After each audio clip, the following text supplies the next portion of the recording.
7 बजने वाले हैं। अपने अपने घरों की तरफ बढ़ते रहें। 7 बजने वाले हैं। अपने अपने घरों की तरफ बढ़ते रहें।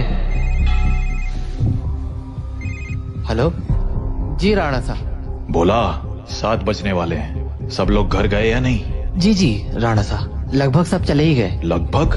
तू जानता है ना 7 बजे के बाद क्या होता है? फौरन घर भेज सबको। जी जी आप चिंता मत कीजिए, 7 बजने से पहले मैं सभी को घर भेज दूंगा।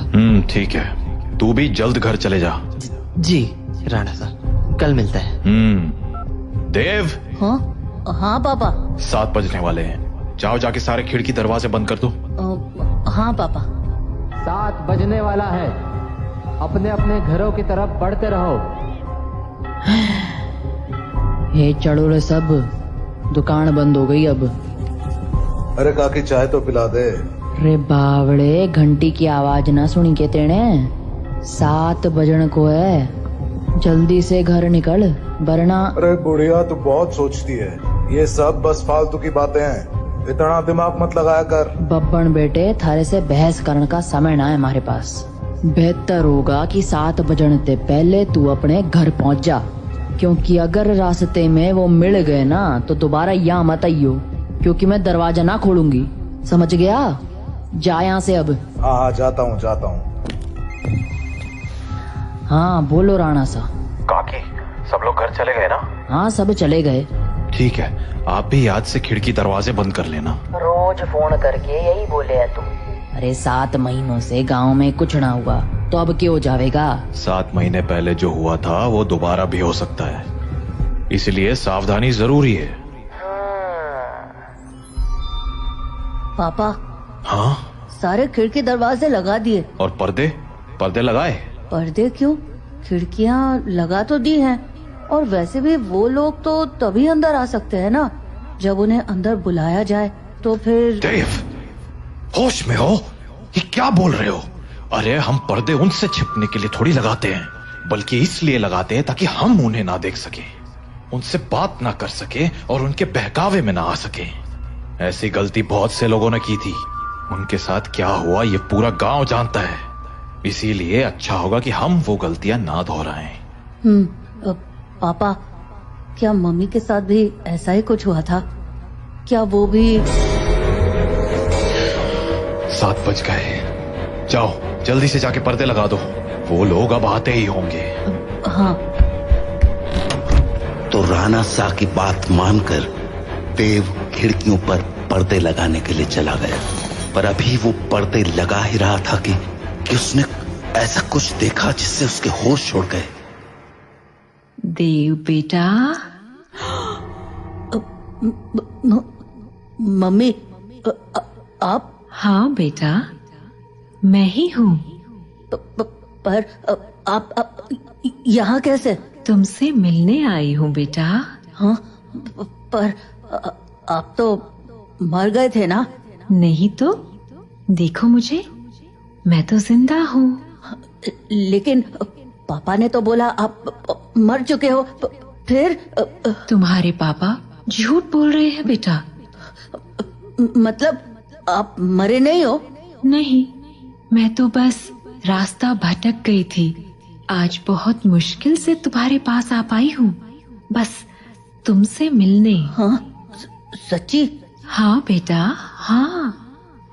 अब चलो मुझे अंदर आने दो, 7 बज गए हैं, वो लोग आते ही होंगे। हाँ, मैं पापा को बोलता हूँ। नहीं नहीं, पापा को क्यों बुला रहे हो? वो मुझे देख तो पाएंगे नहीं, और जब तक मैं उन्हें समझाऊंगी तब तक तो बहुत देर हो जाएगी, इसलिए तुम ही जल्दी से दरवाजा खोल दो, जाओ। पर पापा ने 7 बजे के बाद दरवाजा खोलने से मना किया है। बेटा, मेरे पास ज्यादा वक्त नहीं है, मैं ज्यादा देर तक बाहर नहीं रह सकती। तुमने दरवाजा नहीं खोला तो? नहीं, मैं खोलता हूँ। थैंक यू बेटा। तो देव अपने घर के दरवाजे पर पहुंचा और दरवाजा खोल दिया, पर जब सामने कोई नहीं देखा तो उसने अपनी मम्मी को आवाजें लगानी शुरू की। मम्मी, मम्मी, अरे मम्मी कहाँ गई? मम्मी, कहाँ हो? जल्दी आओ ना। देव, पापा, तुमने दरवाजा क्यों खोला है? देव बेटा। मम्मी। देव मम्मी को अपनी ओर आते देख ही रहा था कि तभी राणा शाह ने एकदम से लाइट्स बंद कर दी और लाइट के अचानक बंद होते ही देव पीछे पलटा तो उसके सामने अंधेरे में राणा शाह खड़े थे, जो देव को चुप रहने का इशारा कर रहे थे। देव बेटा, अरे कहाँ चले गए तुम? देखो मैं आ गई। मम्मी से नहीं मिलोगे? देव, देव। नंदिनी देव को आवाज लगा रही थी, पर वो वहां था ही नहीं, क्योंकि राणा शाह ने उसे बगल वाले कमरे में छिपाकर दरवाजा बंद कर दिया था। पापा बाहर मम्मी थी और देव, शांत हो जाओ। मैंने कहा था ना तुम्हारी मम्मी मर चुकी है। पर पापा उन्होंने बोला वो जिंदा है और देव बेटा, तुम अंदर हो ना? दरवाजा नहीं खोलोगे? तुम्हारी मम्मी आ गई। दरवाजा खोलो बेटा। पापा। कोई आवाज मत करो। लेकिन पापा, मुझे मम्मी से मिलना है। तुम्हें अगर सच में लगता है कि वो तुम्हारी मम्मी है तो उनसे कल सुबह मिल लेना, ठीक है? पर अभी के लिए शांत हो जाओ। राणा साह, ओ राणा साह, अरे मिलने दो ना मुझे देव से। कब तक झूठ बोलोगे उससे कि मैं मर चुकी हूँ? राणा साह, आप सुन रहे हो ना? पापा। बेटा, बिल्कुल भी ध्यान मत दो और आंख बंद करके सो जाओ। पर पापा, मम्मी ये क्या बोल रही है? शांत रहो देव, कल सुबह मैं तुम्हें सब समझा दूंगा। पर अभी के लिए चुपचाप आंखें बंद करो और सो जाओ। तो देव अपने पापा के कंधे पर सर रखकर सो गया और जब सुबह हुई तो राणा शाह देव को आवाज लगाते हुए बोले, देव उठ जाओ, सुबह हो गई है। हाँ, सुबह हो गई तो मम्मी से मिल सकते हैं ना अब? आओ मेरे साथ, तुम्हें तुम्हारी मम्मी से मिलाता हूँ। लेकिन जैसे ही दोनों कमरे के बाहर आए वहां कोई नहीं था। हाँ? मम्मी कहाँ गई? मैंने कहा था ना कि वो तुम्हारी मम्मी नहीं थी। पापा, वो मम्मी जैसे ही बात कर रही थी। बेटा, मैंने समझाया था ना तुम्हें, पर्दे लगाने के पीछे की सबसे बड़ी वजह यही है कि हम उन्हें देख ना पाए, उनकी बातों में ना आ पाए, जैसे कल तुम आ गए। पर वो बोल रही थी कि वो मरी नहीं है, जिंदा है। अगर वो मर गई है तो यहाँ कैसे आ गई? एक काम करो, मेरे साथ आओ। हाँ? कहाँ पापा? बस चलो मेरे साथ, तुम्हें कुछ दिखाना है। तो उसके बाद वो दोनों गांव के लगभग बाहर चले आए और वहां पहुंचते ही देव बोला, पापा, हम लोग यहाँ क्यों चले आए? बताता हूँ, पर पहले आस पास देखकर ये बताओ कि यहाँ क्या दिख रहा है तुम्हें? यहाँ तो कुछ भी नहीं है। आसपास बहुत सारे पेड़ हैं। सामने गांव से बाहर जाने का रास्ता है और पास में बब्बन भैया का घर है। तुम्हें कहीं पर कोई बस दिख रही है क्या? हाँ, वो उस तरफ एक पुरानी सी बस है। क्यों? बेटा, ये वही जगह है जहाँ तुम्हारी मम्मी की मौत हुई थी। हाँ, उस दिन हमें शहर से लौटने में देरी हो गई थी और गांव पहुंचते पहुंचते सुबह के 4 बज गए। सूरज निकलने में थोड़ा वक्त था तो गांव के सभी घरों की खिड़की दरवाजे बंद ही थे। इसीलिए सुबह होने तक हमारे पास झाड़ियों में छिपे रहने के अलावा कोई चारा नहीं था। हम लोग एक झाड़ के पीछे छिपे ही थे कि मैंने तुम्हारी मम्मी की एक आवाज सुनी। नंदिनी, क्या हुआ? राणा साहब, उन्होंने हमें देख लिया है। हमें कहीं और जाना पड़ेगा। हाँ, पर कहाँ? आसपास कोई घर है? घर तो है, पर मुझे नहीं लगता कि अभी कोई दरवाजा खोलेगा। तो अब क्या करें? वहाँ एक पुरानी सी बस है, हम उसमें जाकर छिप सकते हैं। हाँ ठीक है, चलो। तो हम दोनों फटाफट उस बस के पास पहुँच गए। पर फिर क्या हुआ? मैं तो बस के अंदर चला गया, पर तुम्हारी मम्मी मेरे पीछे नहीं आ पाई। क्योंकि वो बाहर खड़े होकर किसी से बात करने लगी। क्या हुआ बेटा, क्यों रो रहे हो?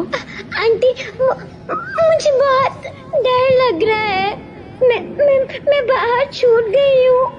मेरा घर बहुत दूर है।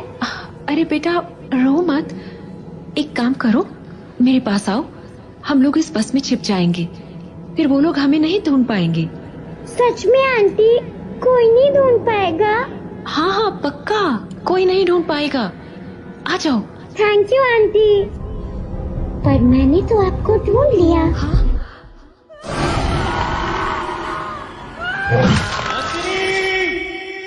मैं नंदिनी को बचाने के लिए बस के बाहर जाने लगा, पर तब तक बहुत देर हो चुकी थी। बस को उन लोगों ने चारों तरफ से घेर लिया था। हेलो अंकल, बाहर आओ ना, खेलो हमारे साथ। और शायद मुझे देखकर हंसे जा रहे थे। हेलो अंकल, बाहर आओ ना, खेलो हमारे साथ। उन आवाजों को सुन मैं इतना घबरा गया कि अपनी जगह से हिल भी ना पाया। पर थोड़ी ही देर बाद वो आवाजें आनी बंद हो गईं और गांव के लोगों की आवाज सुनाई देने लगी। मैं समझ गया था कि सुबह हो चुकी थी, तो मैं बस के बाहर निकलकर तुम्हारी मम्मी को आवाज लगाने लगा।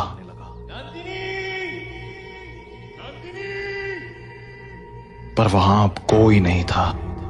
मैं कई दिनों तक उसके लौटने का इंतजार करता रहा, पर वो नहीं लौटी। फिर जब गांव वालों ने मुझे बताया कि रात 7 बजे के बाद उन बाशिंदों के साथ नंदिनी भी शिकार पर आती है, तो मुझे इस गांव का एक गहरा राज समझ आया। क्या राज? यही कि जो लोग रात को इस गांव में आते हैं वो इसी गांव के रहने वाले थे, पर उनकी मौत के बाद वो ऐसे बन गए। मतलब कल जिसे मैंने देखा वो तुम्हारी मम्मी नहीं थी बेटा, क्योंकि मरे हुए लोग वापस नहीं आया करते, इंसान बनकर तो बिल्कुल नहीं। अपने पापा से बात करने के बाद देव के मन में बहुत सारी बातें चल रही थी और वो उन्हीं ख्यालों में खोया हुआ काकी की दुकान में बैठा हुआ था कि तभी हर तरफ से घंटे की आवाजें आना शुरू हो गईं। 7 बजने वाला है, अपने अपने घरों की तरफ बढ़ते रहो। चलो चलो, घंटा बज गया, निकलो अपने अपने घरों को। अरे बुढ़िया, तू फिर शुरू हो गई। बोला था ना ये सब फालतू की बातें। अरे बावड़े, दिमाग फिर गया है क्या तारा? जानता है ना 7 बजे के बाद बाहर के हुए कच्चा चबा जावेंगे वो बाशिंदे। अच्छा, और तुझे कैसे पता कि वो कच्चा चबा जावेंगे? क्योंकि आज तक जो भी रात को बाहर रुका है वो मारा ही गया है। अच्छा, फिर थारा राणा सा कैसे बच गया? हाँ, वो भी तो फंसा था ना रात को अपनी लुगाई के साथ। मैंने बोला ना, थारी फालतू बातें सुनने के लिए हमारे पास टेम ना है। जा निकल अब यहाँ से। हाँ, जाता हूँ। इतना कहकर बब्बन वहां से चला गया, पर बब्बन की बात ने देव का ध्यान जरूर खींच लिया था। तो वो भी अब ये सोचने लगा था कि उस रात उसकी मम्मी तो मर गई, पर पापा कैसे बच गए। वो ये सब बातें सोच ही रहा था कि तभी काकी बोली, अरे छोरे, हाँ बात ना सुनी क्या तूने हमारी? बोला ना घर निकल। जी काकी। तो देव हड़बड़ाता हुआ काकी की दुकान से बाहर निकल आया। वो घर के लिए निकलने ही वाला था कि उसके मन में एक और ख्याल आया और वो सीधा बब्बन के पीछे चल पड़ा। बब्बन भैया। हाँ? क्या हो गया छोरे, कहाँ भागा चला रहा है? वो मुझे ना आपसे एक बात पूछनी है। पूछ। वो अरे जल्दी बोल, पता है ना 7 बजने को है। तू घर नहीं पहुंचा तो थारा बाप सर पीट लेगा। वो आप वहाँ काकी को बोल रहे थे ना कि एक रात मेरे पापा और मम्मी बाहर रह गए थे और मम्मी को तो उन लोगों ने मार दिया था, पर पापा किसी तरह बच गए। अरे तुम्हारे पास मारी ही बात दोहराने आया है के? जल्दी पूछना के पूछने तने। नहीं, मैं ये बोल रहा था कि आपका भी घर उसी टूटी फूटी बस के पास है ना? हाँ तो आपने कुछ देखा था क्या? कमाल है, बाप अंधा कानून और बेटा सरलॉक। हाँ, देखा था, सब देखा था। कैसे उन बाशिंदों ने थारी माँ को नोच खाया था। खाना तो वो थारे बाप को भी चाहते थे, और थारा बाप साला बस में छिपा बैठा था, और वो लोग न जाने क्यों अंदर ना जा पा रहे थे। वो सारे लोग सूरज निकलने तक बस को घेरे खड़े थे। कोई बस को पीट रहा था तो कोई चीख रहा था, पर अंदर कोई ना जा पा रहा था। पर वो लोग घुस क्यों नहीं पा रहे थे? क्योंकि 7 बज गए, बातचीत का टाइम खत्म। अब चल हमारे साथ। नहीं, मैं घर जाता हूँ। रे बावले, अब घर जाने का मौका खत्म हो गया। आधे रास्ते में ही कोई ना कोई नोच खावेगा तुझे। चल अब हमारे साथ। तो बब्बन देव को लेकर अपने घर चला गया। वहीं राणा साहब अपने घर में परेशान हुए जा रहे थे। ये देव कहाँ रह गया? अब तक घर क्यों नहीं आया? काकी को पूछता हूँ। हेलो काकी। हाँ राणा सा, मारे को लग ही रहा था कि थारा फोन आवेगा। सब लोग जा चुके हैं और दरवाजे खिड़कियां भी लगा ली हैं मैंने, इसलिए चिंता मत। काकी देव है क्या वहाँ? हाँ देव, वो तो कब का निकल गया यहाँ से। देव घर नहीं लौटा है क्या? तुम एक काम करो सा, बाकी लोगों को फोन करके पूछ ले, क्या पता देव किसी के यहाँ रुक गया हो। ठीक है। जहाँ राणा साहब देव को हर जगह ढूंढे जा रहे थे, वहीं देव बब्बन के साथ उसके घर चला आया था। तो अभी वो दोनों साथ में बैठे ही थे कि देव को बाहर से एक जानी पहचानी आवाज सुनाई पड़ी। बब्बन, ओ बब्बन, देख मैं आ गई। ये तो मेरी मम्मी की आवाज है। सही पहचाना छोड़े, तारी मम्मी ही है बाहर। अब एक काम कर, यहीं रुक और यहाँ से तमाशा देख। तो बब्बन खिड़की के पास गया और पर्दे हटा दिए। हाँ छोरी, बुला रही थी ना मने? ले देख, मैं आ गया। कितना इंतजार कराता है तू। इंतजार? अरे अभी तो आई तू। मैं तो रोज ही आती हूँ, तू मुझसे कभी मिलता ही नहीं। अरे थारे से तो रोज बात करूँ हूँ मैं। हाँ, पर मिलने का मतलब बस बात करना थोड़ी होता है, करीब भी तो आना होता है ना। अच्छा, मारे करीब आना साथा ने।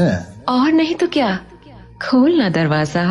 कमाल है छोरी, तू भी अपने राणा सा को इतनी जल्दी भूल गई। जो राणा सा देखेंगे नहीं, वो उन्हें पता कैसे चलेगा। कमाल है तू भी। वैसे थारे बेटे का क्या, वो तो देख सके है ना। ओफो बब्बन, तू भी ये क्या बातें करने लगा। हम दोनों के बीच में किसी दूसरे का क्या काम।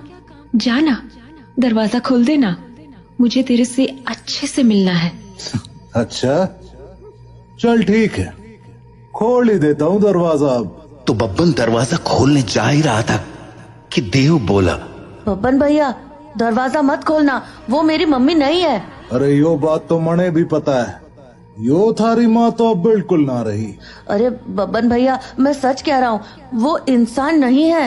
वो इंसान है या नहीं, ये तुझे अभी पता चल जाएगा, तू बस देखता जा।